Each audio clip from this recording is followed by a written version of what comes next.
오늘 말씀은 출애굽기 12장 1절에서 14절 말씀을 보도록 하겠습니다. 오늘은 사순절 동안에 우리가 묵상해야 될 말씀 중에 미리 보여진 십자가 항목 중에서 출애굽기 항목을 저희들이 같이 생각해 보려고 합니다. 오늘 말씀 가운데서 여러분들이 그리스도의 십자가와 그리스도의 그 보혈의 피를 경험하시기를 원합니다. 또 발견하시기를 원합니다. 자, 12장 1절부터 14절 한 절씩 교독을 하도록 하겠습니다. 여호와께서 애굽 땅에서 모세와 아론에게 일러 가라사대 너희는 이스라엘 회중에게 고하여 이르라.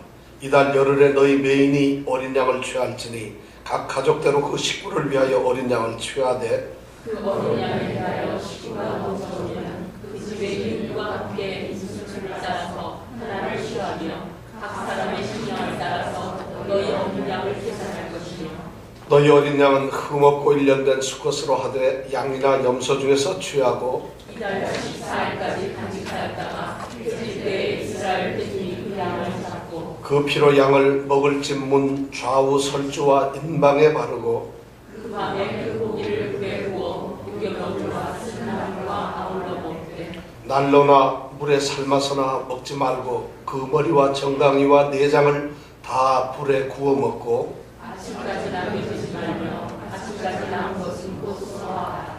너희는 그것을 이렇게 먹을지니 허리에 띠를 띠고 발에 신을 신고 손에 지팡이를 잡고 급히 먹으라. 이것이 여호와의 유월절이니라. 내가 그 밤에 애굽 땅에 들다니며 사람과 짐승을 불어나고 애굽 나라 가운데 처음 난 것을 다 치고 애굽의 모든 신에게 벌을 내리라. 나는 여호와로라. 내가 애굽 땅을 칠 때에 그 피가 너희에 거하는 집에 있어서 너희를 위하여 표적이 될지라. 내가 피를 볼 때에 너희를 넘어가리니 재앙이 너희에게 내려 멸하지 아니하리라. 너희는 이 날을 기념하여 여호와의 절기를 삼아 영원한 유죄로 대대에 지킬지니라. 아멘.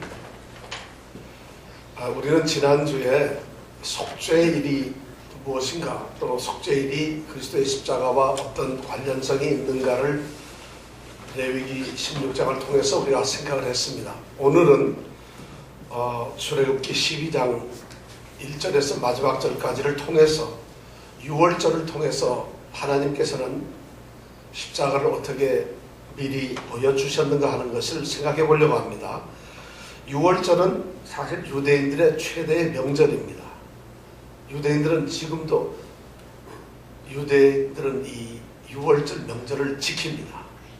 유대인들이 지키는 이 유월절 명절은 우리가 지금 오늘 3일절인데 해방된 8월 15일 해방절보다 더 아주 잘 지키는데, 이 사람들은 이스라엘이 단일 어떤 민족 공동체로 그 공동체의 그런 모양을 띠고 있는 한 나라로 출발을 한 것이 언제냐면 바로 이 유월절입니다. 그래서 드디어 하나님께서 너희는 나의 백성이 되고 나는 너희의 하나님이 될 것이라고 말씀을 하시면서 하나님의 나라를 세우시고 이스라엘을 이제 나라로 세우시는 그 날이 바로 유월절입니다. 이스라엘은 애굽에서 430년 노예 생활을 했습니다. 근데 그 430년 동안의 노예 생활에서 이제 그 노예의 삶을 종식하고 드디어 해방을 맞이하는 것이 바로 이 유월절입니다. 오늘날까지 이 유대인들은 유월절이 되면은 정말 다 모여가지고 신을 찬양하고 자기네들을 그 고난 중에서, 고통 중에서 구원하신 그 하나님을 찬양하고 정말 하나님께 감사를 하는 그런 기념을 하고 있습니다. 유월절이 시작된 그 배경을 우리가 생각하면서 오늘 의미를 찾아보려고 합니다. 유월절은 이렇게 시작된 것입니다. 430년의 이 노예의 삶에 그 아주 극심한 고통 속에 이스라엘 백성들이 고통을 당하고 있을 때 하나님께서 이스라엘 백성들의 그 고난의 현장을 보셨습니다. 이스라엘 백성들의 울부짖음이 하나님께 들리셔서 하나님께서는 고난 중에 있는 이스라엘의 고통을 들으시고는 이제 하나님께서 그거보다 훨씬 430년 훨씬 이전에 아브라함과 하신 약속을 생각하셨어요. 하나님께서는 아브라함과의 약속을 통해서 이스라엘의 아브라함의 후손들이 언젠가 이국인 손에서, 외국 손에 의해서 400여 년 종사를 하게 될 것이며 그들 가운데서 하나님께서는 구원하실 거라는 약속을 아브라함에게 하셨어요. 그리고 그 아브라함에게 하신 그 약속에 500여 년이 지난 이 430년의 종살이가 끝나는 시점에서 하나님께서는 그 약속을 기억하셨습니다. 물론 하나님은 계속 기억하고 있었지만은 이스라엘 백성들의 그 울부짖음을 들으시면서 그것을 다시 한번 생각을 하시고 이제 구원을 하시기로 작정을 하셨어요. 이스라엘 백성들. 그래서 작정을 하려고 애굽 왕 바로에게 이스라엘 백성을 이제 풀어줄 것을 요구하게 했습니다. 모세가 가서 요구를 했는데 애굽 왕 바로는 그것을 거절합니다. 9개의 재앙을 애굽 전역에 내렸는데도 불구하고 바로 왕은 강팍해서 이스라엘 백성들을 내보내지 않고 하나님께 저항하고 반항을 합니다. 드디어 하나님께서는 이제 10번째의 재앙을 내리시기로 작정을 하셨습니다. 이 10번째 재앙은 뭐냐 하면은 애굽에서 태어난 모든 사람들의 장자와 애굽에서 태어난 모든 짐승들의 첫 번째 태어난 것들을 전부 죽이는 그런 벌을 내리시기로 하나님께서는 결정을 하셨습니다. 그래서 하나님께서는 이제 애굽에 대해서는 심판과 재앙을 내리고 이스라엘 백성들에게는 구원을 이루어내는 이러한 심판의 일을 하시기로 결정하셨습니다. 이것이 우리가 말하는 유월절이라는 것입니다. 그래서 우리는 이 유월절을 여호와의 유월절이라고 말을 합니다. 또 하나님께서도 오늘 11절 말씀해 보니까 이것은 여호와의 유월절이라고 말씀을 하셨습니다. 이 유월절은 이스라엘의 유월절이 아닙니다. 이 유월절은 어떤 제사장들이나 특별히 선택받은 사람들을 위한 유월절이 아니라 바로 하나님 그분의 유월절이고 하나님 자신의 유월절입니다. 그래서 하나님께서는 이 유월절을 여호와의 유월절이라고 말씀을 하셨습니다. 왜 이것이 여호와의 유월절이 될까요? 오늘 우리는 그 말씀을 찾아가면서 오늘 이 말씀에 숨어있는 이 사건에 숨어있는 하나님의 뜻을 발견하기를 원합니다. 하나님께서는 유월절을 먼저 제정을 하심으로 결정을 하심으로 하나님의 유월절이라는 것을 드러내셨습니다. 하나님께서는 결정을 하셔서 유월절을 이제 지내시기로 결정을 하셨는데 하나님께서 첫 번째 결정한 것이 뭐냐면 하나님은 시간을 결정하셨어요. 때를 결정하셨습니다. 오늘 읽은 말씀에 보면 중요한 때가 3가지가 나옵니다. 첫 번째는 뭐냐면은 2절에 보니까 하나님께서는 이스라엘의 역사를 과거의 역사를 모두 다 없이 하고 이제 하나님께서 유월절로부터 이스라엘 백성을 해방시키는 이 달을 한 해에 새로 시작되는 첫 달로 삼기를 명령하셨습니다. 이스라엘 백성들은 이제 더 이상 과거가 존재하지 않습니다. 과거의 모든 시대를 다 뒤로 돌려놓고 모든 것을 제껴놓고 하나님이 명령하시는 바로 이 유월절을 첫 번째 달로서 새해로서 그들은 맞이하기를 하나님께서 명령을 하셨습니다. 이것이 첫 번째입니다. 그래서 이스라엘 백성들은 이제 정말 과거의 모습이 아닌 새롭게 태어난 새로 하나님의 축복을 받는 그러한 존재로서 세워지게 된다는 것을 의미합니다.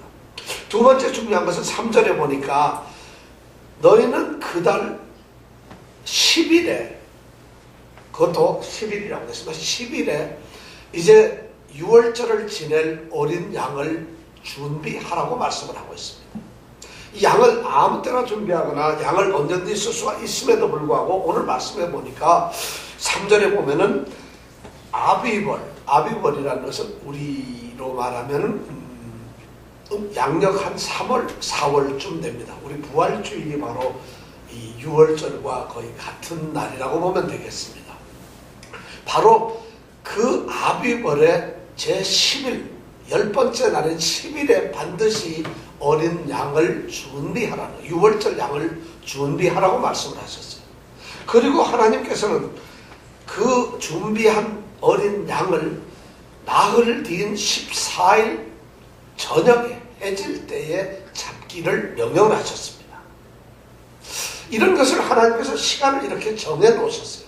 6월절을 지내는데 아무 때나 내가 편한 대로 그렇게 하는 것이 아니라 그 시간은 하나님의 타임 스케줄에 의해서 그대로 지켜가야만 했다는 것입니다. 예수님께서는 바로 똑같이, 하나님은 이 6월절에 이 시간을 정하심으로 그런 똑같은 행위로 하나님께서는 바로 때가 참에 하나님께서는 예수님을 사람의 아들로서, 여인의 아들로서 이 땅에 보내셔서 십자가의 죽음을 맞이하는 6월절의 양으로 예수님을 보내주셨고, 그리고 예수님을 통해서 십자가의 보혈의 피로 구원을 받은 사람들을 새롭게 형성된 신앙 공동체로서 세워주셨습니다. 우리 모든 사람들은 예수님의 십자가의 보혈의 덕택으로, 그 공로로 예수 생명의 공동체를 우리가 만들게 되었고 이루게 되었다는 것입니다. 바로 그렇게 해서 새로운 우리의 삶이, 새로운 피조물로서의 삶을 하나님께서는 시작하도록 하셨습니다. 더 놀라운 것은 예수님께서 그달 10일에, 바로 10일에 어린 양을 준비하는 것처럼 예수님께서는 바로 10일이 되는 그때에 예루살렘에 입성을 하십니다. 그리고 4일이 지난 14일 저녁에 예수님께서는 십자가에 달려서 돌아가는 어린 양의 모습을 갖게 됩니다. 바로 이 6월절의 그 모든 것들이 하나님께서는 예수님의 십자가와 연결을 시키셨습니다. 두 번째, 이것이 여호와의 6월절이로 여호와께서 정하신 것은 뭐냐면, 하나님께서는 그 다음에 두 번째는 이 6월절의 재물의 어떤 조건과 상태와 자격을 하나님께서 결정을 하셨습니다. 우리 사람들이 가장 좋은 것으로, 사람들의 기쁜 것으로 갖다 드리는 것이 아니라 하나님이 결정하신 그런 재물을 드려야 하는 것으로 오늘 말씀을 하십니다. 3절부터 6절에 보면 나와 있는데, 첫 번째 어떤 재물을 드려야 하느냐? 어린 양이나 또는 어린 염소를 제물로 드려야 한다는 것이고요. 그 어린 양이나 염소는 흠이 없어야 되고 1년 미만의 어린 양이나 염소여야 하며, 더 중요한 것은 그것이 반드시 수컷이어야 숫양이 되어야 한다는 것입니다. 그리고 그렇게 양을 정했는데 그 양의 크기나 양은 또 하나님께서는 또 정하셨는데 어떠냐면, 그 양의 고기를 잡아서 먹을 때에 그 양이 각각의 식구들이 먹기에 적당한 양으로 해야 된다는 것입니다. 예를 들어 식구는 3명밖에 안 되는데 양을 한 마리 잡으면 남지요. 그렇게 되면 이웃집과 어울려서 새로운 공동체의 모습을 보여주시는 거죠. 어울려서 양의 숫자를 정하도록 하는 것입니다. 그래서 식구가 많은 사람들은 또 적은 집과 합쳐져서 이제 2마리를 잡게 되거나 이렇게 한다는 것이죠. 반드시 한 가족이 먹기에 적당한 그런 걸 사람의 인수에 따라서, 사람이 먹을 양에 따라서 이렇게 정하도록 하셨습니다. 바로 예수님께서는 똑같이 흠이 없는 6월절의 양으로서 십자가의 제물로 돌아가셨습니다.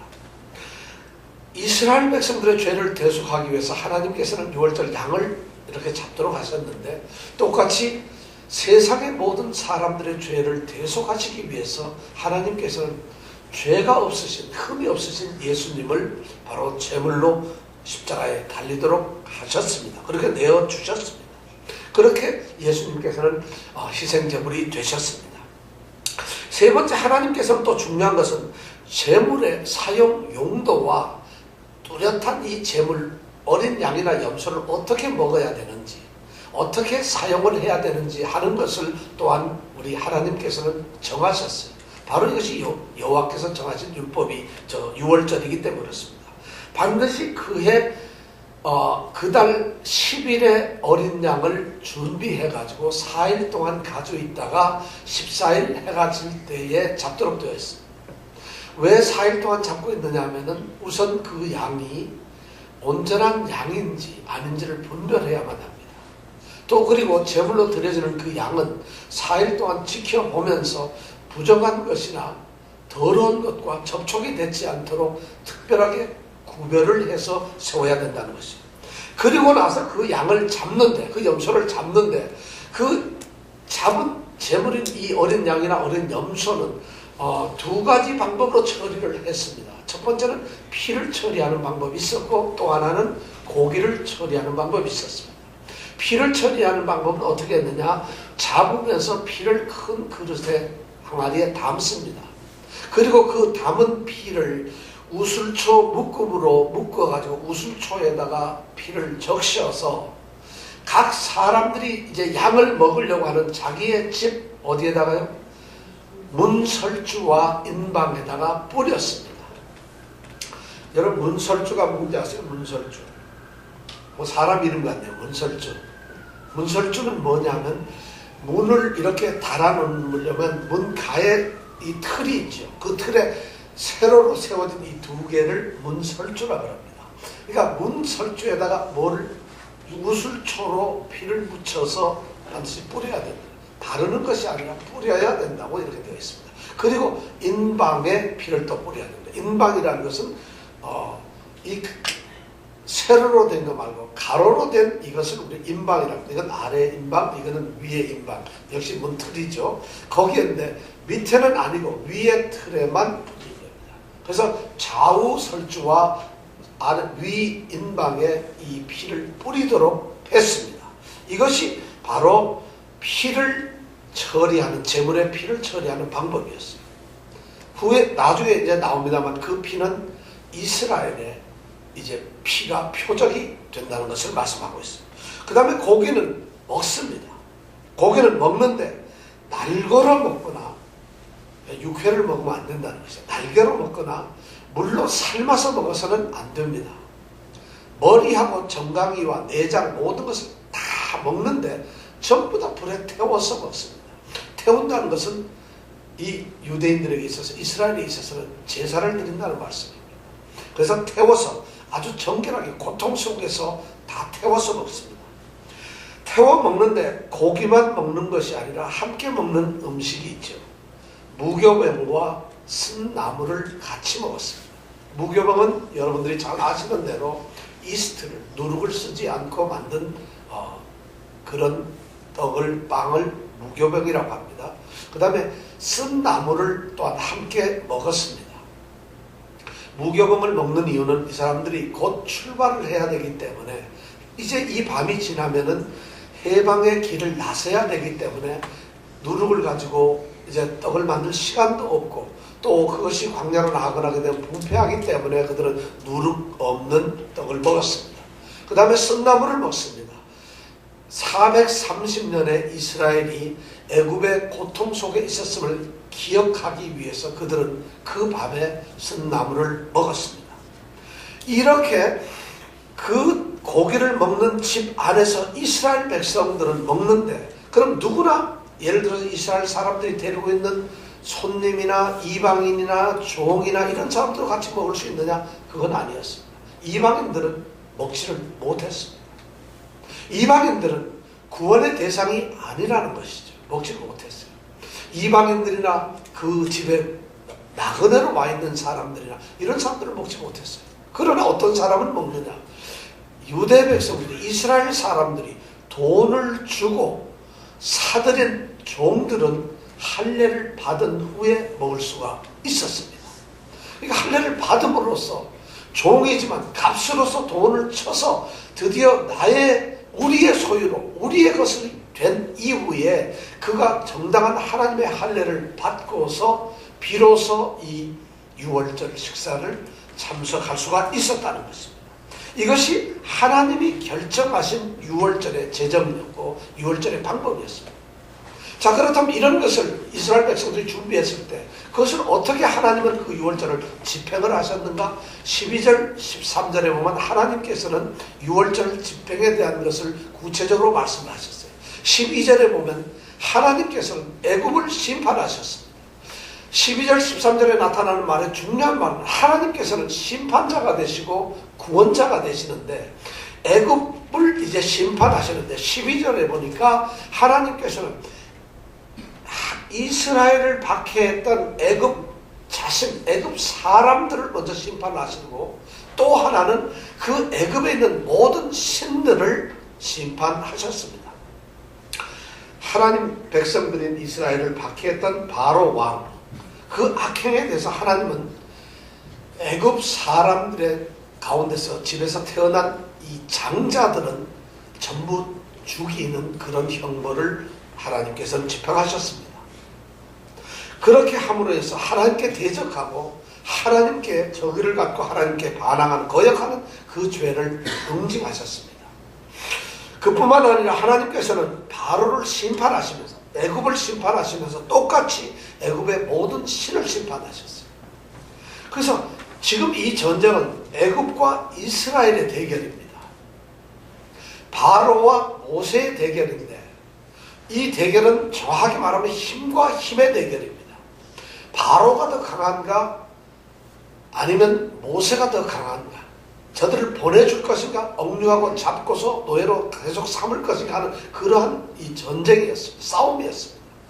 그러한 물리적 힘의 전쟁일 뿐만 아니라 이 내면적으로 보면 이것은 영적 전투였습니다. 애굽 땅을 지배하고 있는 애굽의 모든 신들과 그 영적 세력들과 이스라엘 백성의 하나님이신 여호와 하나님과의 영적 세력의 싸움이었다는 것이죠. 그런 영적의 대결인데, 왜 그런가 하면 이스라엘의 이 하나님께서는 온 우주의 하나님이신데 애굽 사람들은 우상을 섬기고 있었어요. 이 애굽 사람들이 섬기는 그 우상들의 형상을 보면 거의가 짐승들입니다.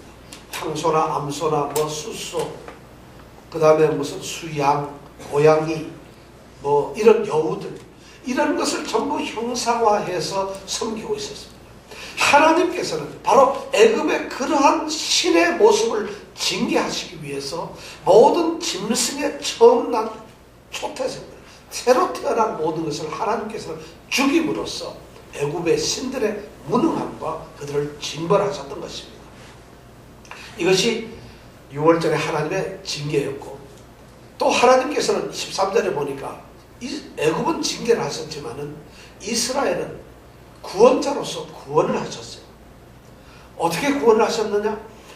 문설주와 인방에 우슬초로 그 양의 피를 뿌린 그 집에는 그 피를 표적으로 삼아서 바로 그 밤에 하나님께서 심판을 하실 때에 그 피를 보면 그 집을 건너 넘어가는 이런 것으로 구원을 하셨다는 것이죠. 그 피가 뿌려지지 않은 집에 있는 모든 짐승들과 모든 가족들, 사람들의 첫 장자들은 무조건 죽었다는 것이죠. 하나님께서는 바로 이스라엘을 그렇게 구원하셨어요. 그 피를 표적으로 삼으셔서 그 집을 건너 넘어가셨다는 것이죠. 바로 여기 건너 넘어가셨다는 이 말씀이 6월절이라고 하는 의미를 가지고 있습니다. 6월절이라는 말은 패스 오버 했다는 것이죠. 바로 넘어갔다는 말씀입니다. 이 6월절의 의미, 구원을 받는 이스라엘 백성들은 그들이 그냥 자연인으로서 이스라엘인이기 때문에 구원을 받는 것이 아닙니다. 그들이 이스라엘로서 할례를 받았기 때문에 구원을 받는 것이 아닙니다. 그들이 하나님의 백성이라고 선택을 받았고 그들이 율법이나 앞으로 장차 하나님의 이끌림을 받는 사람들이기 때문에 구원을 받는 것이 아니라 조건은 딱 하나입니다. 6월장 양의 피를 문설주에 바른 그 집 안에 있는 자들만 살았다는 것이죠. 그 집에 있는 사람들만 구원을 받는다는 거죠. 피를 뿌린 그 집에 피하지 않는 사람들은 어떤 사람이든지 다 형벌을 받았다는 것이죠. 무슨 이유가 있었든 무슨 핑계가 있었든 무슨 조건이었든 피를 바른 그 집에 피하지 않는 어느 누구도 심판에서 예외가 될 수가 없었다는 것이죠. 이 하나님의 거룩하신 심판은 그 심판이 임했을 때는 바로 6월절에 어린 양의 피가 유일한 증거고 표적이었다는 것입니다. 이것이 바로 하나님께서 집행하신 이 6월절이었습니다. 바로 하나님께서 직접 이 6월절을 시행하셨어요. 이스라엘이 하는 것이 아니라 이스라엘은 하나님이 제정하신 방법대로 그대로 따라야만 했고 그대로 지켜서 그들은 가만히 머물러 있어야만 했고, 하나님께서 모든 것을 심판하시고 하나님께서 이스라엘 백성들을 구원하셨습니다. 그것이 바로 유월절이라는 거죠. 그 유월절의 밤에 애굽에는 큰 호곡이 있었고 큰 고통의 소리가 밤에 침동을 했습니다. 그 다음날 아침 이스라엘 백성들은 거기서 출발을 해서 드디어 람셋을 출발하고 광야로 가나안을 향해서 출발하는 대장정의 길을 출발하고 가게 됩니다. 이렇게 하나님께서는 유월절을 제정하시고 유월절을 집행하셨는데, 그러나 하나님께서는 그 유월절을 다시 완성을 하시고 성취하셨다는 것이죠.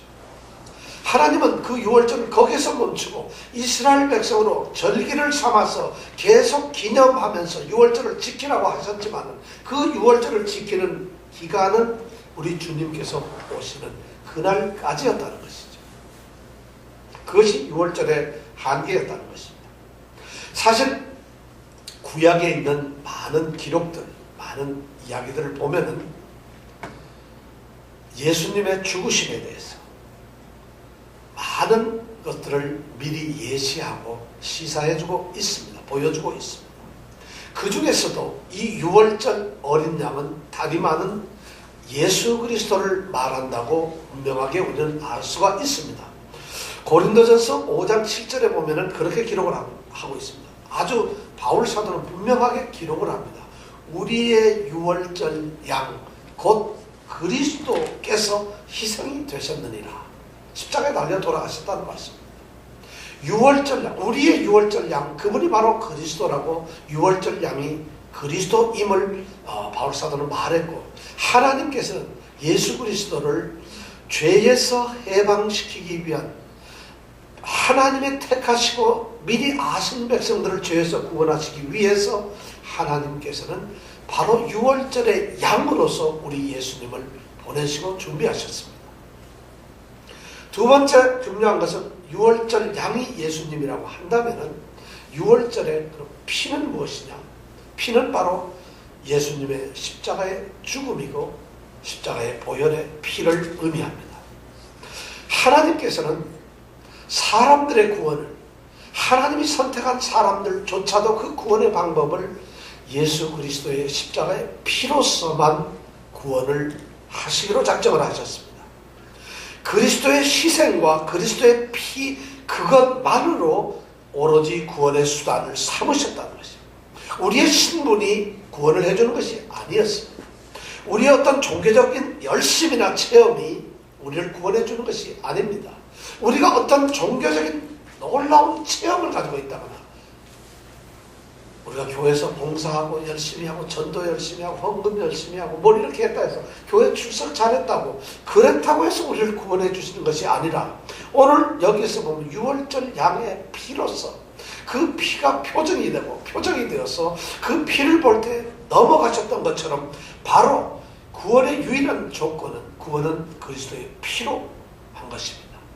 바로 그 피를 보면서 우리 하나님께서는 우리 각 사람 한 사람 한 사람을 구원하시는데, 바로 모든 사람을 구원하시는데 그 사람의 어떤 신분이나 그 사람의 자격이나 행위나 그 사람의 선과 악을 보시는 것이 아니라, 그 사람이 그리스도 예수의 보혈의 피에 의해서 그 사람들이 인치심을 받고 뿌리심을 받은 존재라고 한다면, 그 피를 보면서 그 사람을 보는 것이 아니라 그리스도의 핏뿌림을 보면서 그를 구원하신다는 것이. 그러니까 우리 같은 죄인들도, 우리같이 연약하면서 부족한 우리 같은 사람들도 그리스도의 피의 공로로 구원을 얻는 것이라는 것이죠. 이것이 바로 유월절의 아주 핵심적인 내용입니다. 우리가 무엇을 노력해서 우리는 우리의 믿음으로 구원을 얻는 것이 아닙니다. 그 믿음조차도 그리스도의 피를 문설주에, 유월절 양의 피를 문설주에 바르는, 이것을 바르면 죽지 않는다는 그 믿음이 있었기 때문에 그를 구원을 받았던 것처럼, 그리스도의 보혈의 피를 믿는 자들에게 바로 구원이 임했다는 것이죠. 그리스도의 피는 바로 유월절의 피로서 예표하고 있는 것입니다. 세 번째 또 중요한, 하나님은 유월절을 성취하신 것이 뭐냐면 유월절의 식사입니다. 유월절의 식사는 이제 어린 양의 고기를 먹고 무교병과 쓴나물을 먹는 것이 식사인데, 이 유월절의 식사를 주님께서는 최후의 성만찬으로 주님께서는 대치하셨습니다. 우리가 그것을 어떻게 알 수 있느냐? 누가복음 22장에 보면은 누가는 아주 분명하게 예수님의 음성을 통해서, 제자들의 그 활동을 통해서 이제 마지막 죽어가는 최후의 저녁에 제자들과 마가의 다락방에서 이제 식사를 하시는 그 예수님의 최후 만찬이, 성만찬이 바로 유월절의 식사인 것을 증거하고 있습니다. 누가복음 22장 13절에 보면은 예수님께서는 유월절의 식사를 준비하라고 제자들에게 명령을 하십니다. 유월절 식사를 준비하라고 명령을 하십니다. 그리고 22장, 누가복음 22장 15절에 가면 다시 예수님께서는 그 제자들에게 확신을 주기 위해서 내가 고난을 받기 전에 너희와 함께 이 유월절 먹기를 정말 원하고 있다. 이렇게 예수님께서는 말씀을 하십니다. 바로 유월절의 만찬은, 유월절의 그 식사는 주님께서 우리에게 명하시는 바로 주님의 이 성만찬과 동일한 것으로 하나님께서는 완성을 하셨다는 것입니다. 예수님께서 그 주시는 예수님의 피와 살을 먹는 사람, 바로 유월절의 식사를 먹는 사람들은 이제 새롭게 태어나는 신앙 공동체의 성도들입니다. 참된 예수 그리스도의 사람들입니다. 더 이상 유월절의 절기는 우리가 지킬 필요가 없어졌습니다. 유대인들처럼 유월절을 지키고 유월절을 기념하고 하는 것이 우리에게는 더 이상 필요가 없어졌습니다. 왜 그럴까요? 히브리서 10장 5절에 보면 주님께서 세상에 임하실 때에 하나님께서는 제사와 예물을 기뻐하지 않으셨다 그랬어요. 그리고 한 사람을 자기를 위하여 하나님께서는 예비하셨다 그랬어요. 그분이 누구냐? 바로 그리스도 예수입니다. 유월절의 양으로서 하나님께서는 예비하셨기 때문에, 예수님께서 이 땅에 오셔서 유월절의 양으로 예비되었기 때문에 우리는 더 이상 유월절의 제사와 이런 예물을 준비할 필요가 없어졌습니다. 왜 그러냐고요? 히브리서 10장에 그 뒤에 가보면 설명을 합니다. 14절에 보니까 예수님께서 한 제물이 되셔가서, 제물이 되심으로 인해서 거룩한 자들의 죄를 영원히 씻으셨다는 거죠. 그들을 영원히 온전케 하셨다는 거죠. 다시 유월절을 지내고 기념하고 다시 유월절을 지내는 것이 아니라 예수님 자신이 유월절의 양으로서 제사를 지내고 난 다음에 그분이 희생제사가 되고 그분의 피에 의해서 거룩하게 된 사람들은 온전하게 모두가 되었다는 것이죠. 또 그 다음에 10장 17절 18절에 보면은 하나님께서는 예수 그리스도가 드린 그 제사에 의해서 그들의 죄나 그들의 불법을 다시는 기억지 않는다고 선언을 하셨습니다. 그리고 그들을 용서하셨기 때문에 다시는 너희들의 죄를 위해서 제사를 드리지 말라고 명령을 하고 계세요. 그래서 우리는 더 이상 유월절을 지내지 않아도 된다는 것이죠. 유월절을 지나지 않는 우리는 어떻게 해야 될까요? 유월절이 제정되고 오늘날 우리에게 유월절은 어떻게 의미가 있어야 될까요? 예수님께서 돌아가시는 십자가에 달려서 죽음을 당한 것이 바로 유월절이에요. 그리고 모든 복음서의 끝장에 가보면은 나오는 말씀이 뭐냐면 안식 후 첫날 이른 아침, 바로 안식 후 첫날이라는 것은 유월절이 지난 일요일을 말해요. 주일을 말해요. 주일 아침에 예수님께서 부활을 하십니다. 우리 모두는 이제는 안식일을 즐기는 것이 아니라 거룩한 부활을 축하하는 주일을 지내는 것입니다. 그리고 주일이 우리에게는 예배로 다른 것이죠. 이제 하나님 앞에서 하나님의 유월절 어린 양이신 그리스도 예수를 통해서 구원을 받은 백성들은 새로운 예수 생명 공동체로서 그들은 주의 날에 하나님께 영광을 돌리는 예배자가 된다는 것이에요. 그것이 오늘 우리에게 주어지는 유월절의 모습입니다. 그리고 우리는 끊임없이 유월절의 만찬, 유월절에 우리는 식사를 나누게 될 것입니다. 여러분들에게 묻습니다. 만약 누룩 없는 무교병을 먹는 자들이 유월절에 식사를 먹는 자들이라고 한다면 그리스도의 몸과 피를 먹는 우리 그리스도인들은 어떻게 누룩 있는 빵을 먹는 것처럼 죄성을 가지고서 죄롭게 죄 있는 모습으로 살아갈 수가 있을까요? 과연 그것이 가능할까요? 그리스도의 피가, 그리스도의 죽음이, 희생이 우리를 구원했는데 바로 그러한 존재들이 어떻게 아직도 우리는 그런 모습으로 살 수가 있을까요? 죄 가운데 살 수가 있을까요? 거룩하게 유월절을 기념하면서 엄연히 그들이 먹는 빵은 무교병이에요. 발효되지 아니하고 썩고 혼탁하고 죄성이 있는 누룩을 쓰지 아니한 순결한 빵 무교병을 먹는데 어떻게 우리 그리스도인들은 그런 만찬을 먹으면서 그런 성만찬을 통해서 그리스도의 피와 살을 먹는 자들이 죄 속에서 죄성을 가지고 죄를 짓고 죄의 모습을 가질 수가 있을까요? 또 묻습니다. 이스라엘 백성들은 유월절 식사에 그 무교병과 함께 고통을 씹는 쓴 나무를 함께 먹었습니다. 주님께서는 십자가의 고난과 쓰라림과 모멸과 수치를 당하시며 돌아가셨습니다. 그리고 우리를 구원하셨습니다. 자, 고통의 쓴 나무를 먹는 것이 유월절 식사에 참여한 자들이라면 그리스도의 십자가의 고난을 통해서 구원을 받는 자들이 어떻게 유월절이 없는 출애굽을 기대할 수가 있겠습니까? 어떻게 십자가가 없는 구원을 바랄 수가 있겠습니까? 아니 희생 제사가 없는 그런 영광을 어떻게 우리가 찾을 수가 있겠어요? 여러분, 핏부림이 없는 자유를 우리가 누릴 수 있을까요? 아니 고난이 없는 멸류관을 우리가 과연 차지할 수 있을까요? 우리 그리스도인들에게는 바로 이런 고난에 쓴 나물에 우리는 식사에 그런 참여하는 영광을 우리는 가지고 있다는 것이에요. 그것이 결국 우리를 영원한 구원으로 이끌어간다는 것입니다. 계시록에서 요한계시록 요한사도는 이렇게 말합니다. 5장 9절 10절에 보니까 유월절의 양이신 그리스도의 피가 각 족속과 방언과 백성들 가운데서 그 모든 나라들 가운데서 사람들을 걸러내고 골라내어서 그들을 하나님의 나라와 하나님의 제사장으로 삼았다고 했습니다. 그렇다면 우리는 이제 하나님의 제사장들이 되고 하나님의 나라가 된 사람들입니다.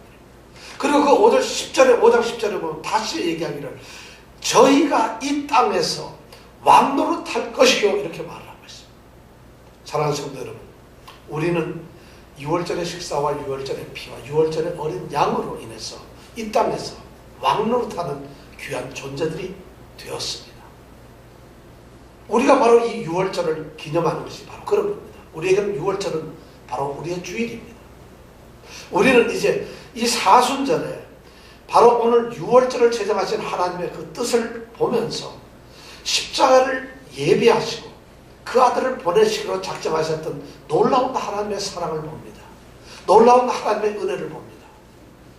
마땅히 그 사랑에 그 은혜 때문에 구원을 받은 존재들 우리가 하나님께 찬양을 드려야 하지 않겠습니까? 감사해야 되지 않겠습니까? 그렇게 살아야 되지 않겠습니까? 이것이 우리 사순절을 지나는 귀한 성도들의 삶이 되시기를 축원합니다. 기도하겠습니다. 유월절의 양이신 예수님께서 희생이 되셨습니다. 피를 쏟으시고 그 피는 우리 온몸을 적시고 하나님께서 구원하시는 표적으로 삼으셨습니다.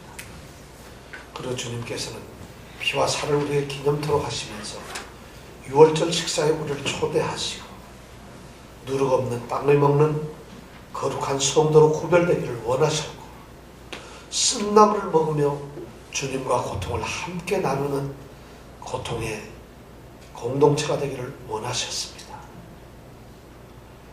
존귀한 주의 보혈, 그 보혈 때문에 우리가 구원을 얻었음을 유월절을 통해서 깨닫습니다. 이제 유월절의 감격을 가진 우리가 하나님을 찬양하며 정말 하나님의 백성으로서 새롭게 달을 시작하고 새로운 날들을 우리에게 열어주신 새 생명 공동체로서 이 땅에서 하나님의 나라를 이루어가며 살아가도록 우리에게 축복을 내려주시옵소서. 우리에게 그런 감사를 허락하여 주시옵소서. 예수님 이름으로 기도드렸습니다.